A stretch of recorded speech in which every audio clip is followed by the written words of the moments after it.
এখন আমরা শিখব হচ্ছে চতুর্থক দশহারী ও শতহারী নির্ণয়ের পার্ট 2। এর আগের ক্লাসে আমরা শিখেছি হচ্ছে শ্রেণীকৃত তত্ত্বের ক্ষেত্রে।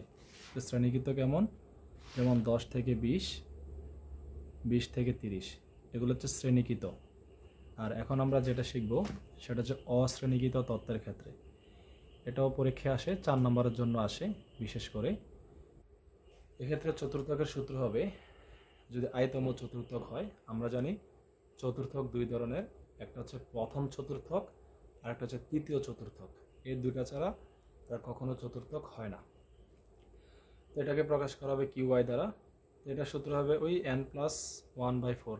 আমরা কি করছিলাম, বিজোড় সংখ্যার সাথে 1 যোগ করছিলাম, করে 4 দ্বারা ভাগ করছিলাম। ঠিক সেম জিনিসটাই এখানে, n এর সাথে 1 যোগ করে 4 দ্বারা ভাগ করতে হবে। যদি দশহারী হয়, n এর সাথে 1 যোগ করে 10 দ্বারা ভাগ করতে হবে। যদি শতহারী হয়, n এর সাথে 1 যোগ করে 100 দ্বারা ভাগ করতে হবে। তার সাথে এততম পদের মান কথাটা লিখে দিতে হবে। বিষয়টা ক্লিয়ার? এখন আমরা একটা অঙ্কের মধ্যে চলে যাই। যেমন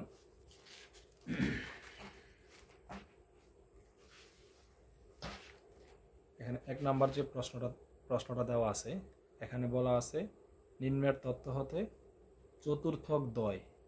চতুর্থক দ্বয় বলতে বোঝায় প্রথম এবং তৃতীয় দুটোটা চতুর্থক। অর্থাৎ শুধুমাত্র চতুর্থক দ্বয় কথাটা উল্লেখ থাকলে প্রথমেরটাও বের করতে হবে, তৃতীয়টাও বের করতে হবে। তারপরে বলছে তৃতীয় ও সপ্তম দশহারিক, মানে তৃতীয় দশহারিক, সপ্তম দশহারিক বের করতে হবে।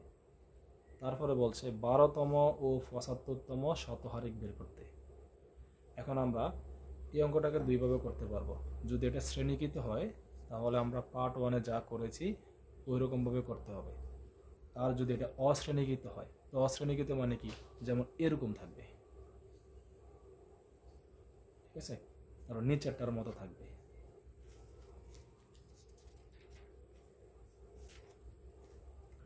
এই দুইটা হচ্ছে অশ্রেণীকৃত, কারণ এখানে 3 নম্বর প্রশ্নের মতো কিন্তু ব্যবধান দেওয়া নাই। 10 থেকে 20, 20 থেকে 30, 30 থেকে 40 এরকম দেওয়া নাই। বিষয়টা বোঝা গেছে? তাহলে এখানে অশ্রেণীকৃত আমরা কিভাবে বুঝবো? যদি কতগুলো সংখ্যা এরকম দেওয়া থাকে, এটা হচ্ছে অশ্রেণীকৃত। অথবা শুধু x এর মান এবং f এর মান একটা একটা করে যদি মান দেওয়া থাকে, তাহলে সেটা অশ্রেণীকৃত। তাহলে অশ্রেণীকৃত বেলায় সূত্র হচ্ছে ওই n+1, হয় 4, না হয় 10, না হয় 100, যে কোনো একটা দ্বারা ভাগ করতে হবে। ঠিক আছে? তাহলে এখন আমরা এই 1 নম্বর প্রশ্নটা সমাধান করি। কতগুলো সংখ্যা দেওয়া আছে, আমাকে কি করতে হবে? মানের ঊর্ধ্বক্রম অনুসারে সাজাতে হবে।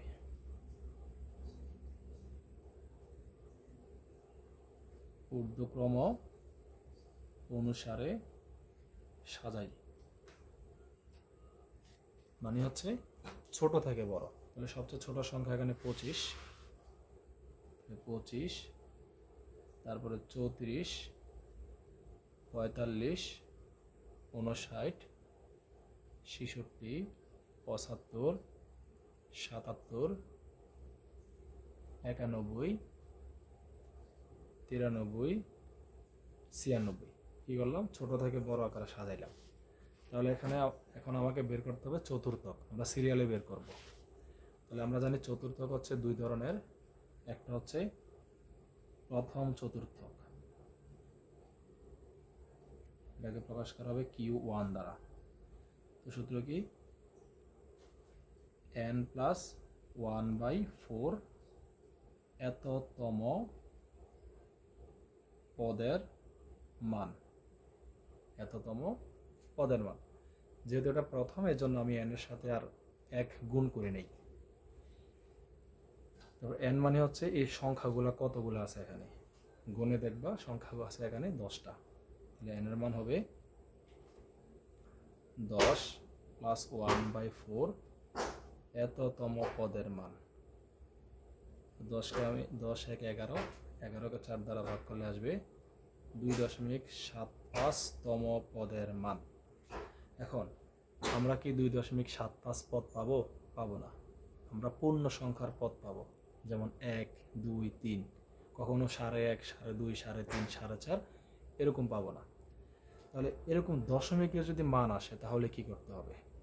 তাহলে করতে হবে যে দশমিকের আগে কত আছে?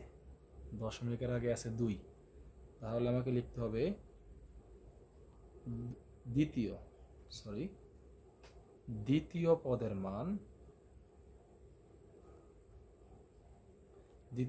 মান যোগ দশমিকের পরে কত আছে 0.75, মানে 0.2 যদি বাদ চলে যায় তাহলে 0.75।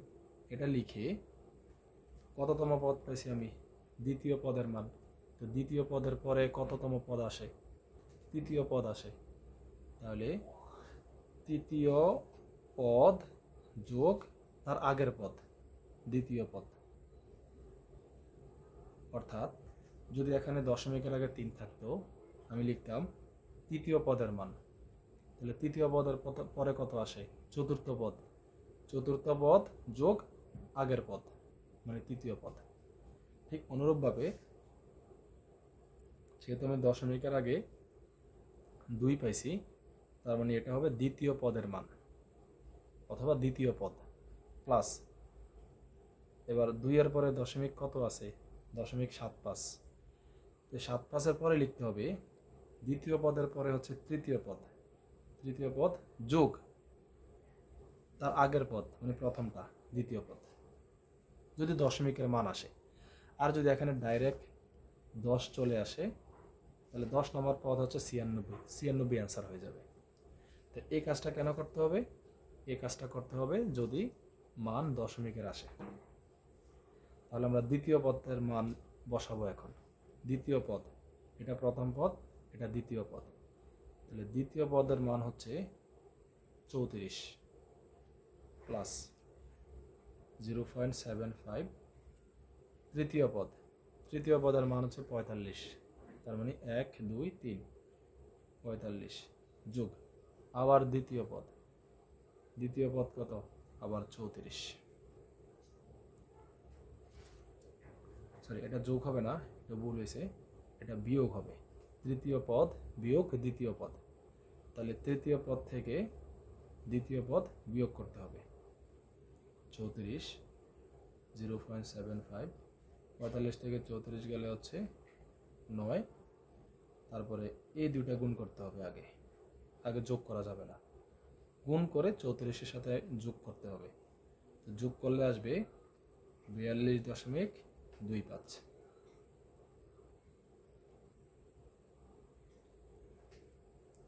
এটা হচ্ছে আমার প্রথম চতুর্থকের মান। এবার আমাকে বের করতে হবে তৃতীয় চতুর্থকের মান। তাহলে আমি লিখি তৃতীয় চতুর্থক। তাহলে তৃতীয় চতুর্থক মানে কি? n+1 লেখার পরে চতুর্থক হচ্ছে 4 দ্বারা ভাগ, যেহেতু তৃতীয় এই জন্য সামনে 3 গুণ। এততম পদের মান, তাহলে 3, n এর মান হচ্ছে 10 প্লাস 1/4, এততম পদের মান 11, 3 11 33, 33কে আমি যদি 4 দ্বারা ভাগ করি 8.25 তম পদের মান। তো মানটা কিসের আসছে? মানটা আসছে দশমিকের। যেহেতু দশমিকের চলে আসছে, তাহলে আমাকে এর আগে যে পদ্ধতিটা করছি সেটা করতে হবে। দশমিকের আগে কত আছে? 8 আছে। তাহলে অষ্টম পদের মান 8, মানে হচ্ছে অষ্টম, যোগ 8-এর পরে কত আছে? 0.25 ব্র্যাকেট। তাহলে এবার কি করতে হবে? 8-এর পরবর্তী পদ কত? 9। তো 9 থেকে 8 বিয়োগ করতে হবে। নবম পদ বিয়োগ অষ্টম পদ। আশা করি বিষয়টা বোঝা গেছে। অষ্টম পদ মানে হচ্ছে 8 নম্বর সিরিয়ালে যে সংখ্যাটা আছে সেটা। 1, 2, 3, 4, 5, 6, 7, 8। 8 নম্বরে আছে হচ্ছে 91। তাহলে অষ্টম পদের মান 91 যোগ 0.25 এবং নবম পদের মান হচ্ছে 93 মাইনাস 91।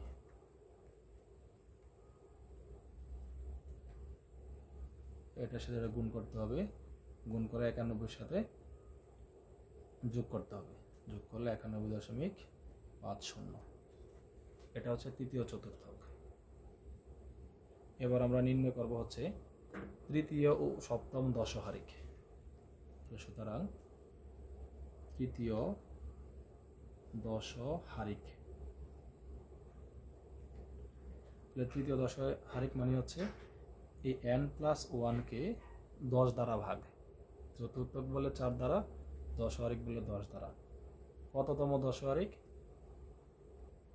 তৃতীয় দশহারিক, এজন্য তার সাথে 3 গুণ করতে হবে। তাহলে এততম পদের মান, তাহলে n এর মান 10, আগের মতো 11, 33, 33কে আমি যদি 10 দ্বারা ভাগ করি 3.3, এততম পদের মান। এখন কি করতে হবে? যেহেতু দশমিক চলে আসছে, আবার আগের প্রসেস করতে হবে।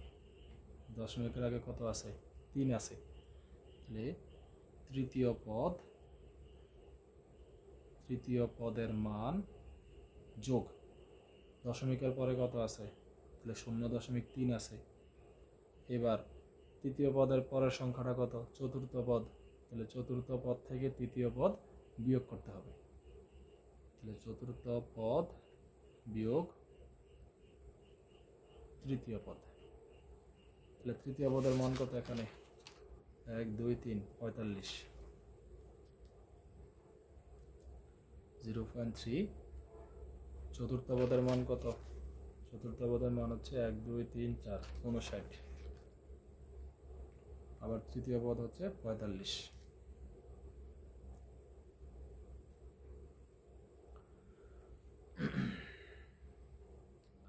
আগেটা গুণ করতে হবে, গুণ করে 45-এর সাথে যোগ করতে হবে। এ হচ্ছে তৃতীয় দশহারিক। এবার আমরা বের করব সপ্তম দশহারিক।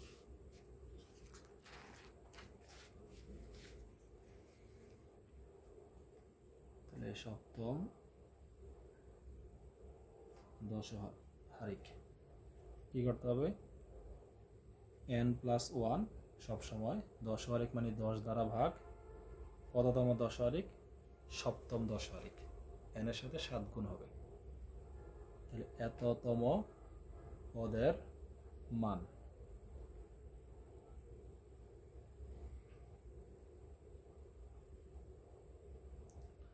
তাহলে এখানে আমি যদি যোগ করি তাহলে 7.7তম পদের মান। তাহলে আগের মতো দশমিকের আগে 7 আছে, তার মানে সপ্তম পদের মান যোগ, তারপরে 7-এর পরে 0.7 আছে, তাহলে 0.7 অষ্টম পদ বিয়োগ সপ্তম পদ। তাহলে সপ্তম পদ মানে হচ্ছে 7 নম্বর সংখ্যাটা, 1 2 3 4 5 6 7, 77। অষ্টম পদ হচ্ছে 91, 91 থেকে আবার 77 বিয়োগ,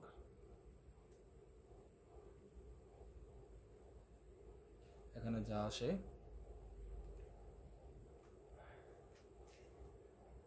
এখানে আসে হচ্ছে 91 বিয়োগ 14। আগে এটা গুণ করতে হবে, গুণ করে যেটা আসে এটা 77-এর সাথে যোগ করতে হবে, যোগ করলে 86.8। তাহলে এই হচ্ছে আমার সপ্তম দশহারিকের মান। এবার আমাকে বের করতে হবে 12তম এবং 75তম শতহারিক। তাহলে 12তম শতহারিক, শতহারিককে প্রকাশ করা হয় পি দ্বারা, তাহলে p12। তাহলে আগের মতো n+1, এখন হচ্ছে শতহারিক যেহেতু এজন্য 100 দ্বারা ভাগ, এততম পদের মান। এখন যেহেতু 12তম বলছে এই জন্য তার সাথে 12 গুণ, n এর মান 10 প্লাস 1 100তম পদের মান ভাগ করলে আসবে হচ্ছে 1.32 এত পদের মান। তাহলে কি করতে হবে, দশমিকের আগে 1 আছে, তার মানে প্রথম পদ যোগ 0.32 দ্বিতীয় পদ বিয়োগ প্রথম পদ। তাহলে প্রথম পদের মান কত, প্রথম পদের মান 25, দ্বিতীয় পদের মান কত 34, আবার প্রথম পদের মান হচ্ছে 25।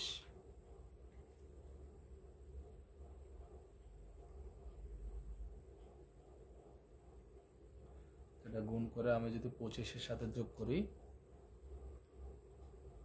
তাহলে অ্যান্সার আসবে 27.88।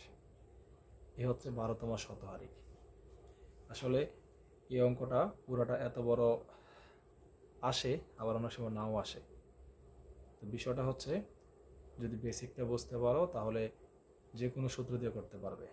শুধু এটাই মাথায় রাখতে হবে, চতুর্থক হলে 4 দ্বারা ভাগ, দশহারিক হলে 10 দ্বারা ভাগ, আর শতহারিক হলে 100 দ্বারা ভাগ। এবার কততম চতুর্থক, 3তম চতুর্থক বললে n এর সাথে 3 গুণ হবে, 7তম দশহারিক বললে n এর সাথে 7 গুণ হবে, 12তম শতহারিক বললে n এর সাথে 12 গুণ হবে। আর অশ্রেণীকৃত যদি হয় তাহলে এভাবে করতে হবে, এটা হচ্ছে পার্ট 2। আর শ্রেণীকৃত যদি হয় তাহলে পার্ট 1 যেভাবে করাইছি ওইভাবে করতে হবে। আশা করি ক্লাসগুলো যদি প্রথম থেকে শেষ পর্যন্ত না টেনে দেখো তাহলে ইনশাল্লাহ চতুর্থক, দশহারিক এবং শতহারিক সম্পর্কে যেই ল্যাগিংসগুলো ছিল এগুলো দূর হবে এবং প্র্যাকটিসের মাধ্যমেই বিষয়গুলো দ্রুত সমাধান করা যাবে। আজকে এতটুকুই, ইনশাল্লাহ পরবর্তী ক্লাসে তোমাদের সাথে দেখা হবে। ততটুকু পর্যন্ত ভালো থাকো, সুস্থ থাকো, আল্লাহ হাফেজ।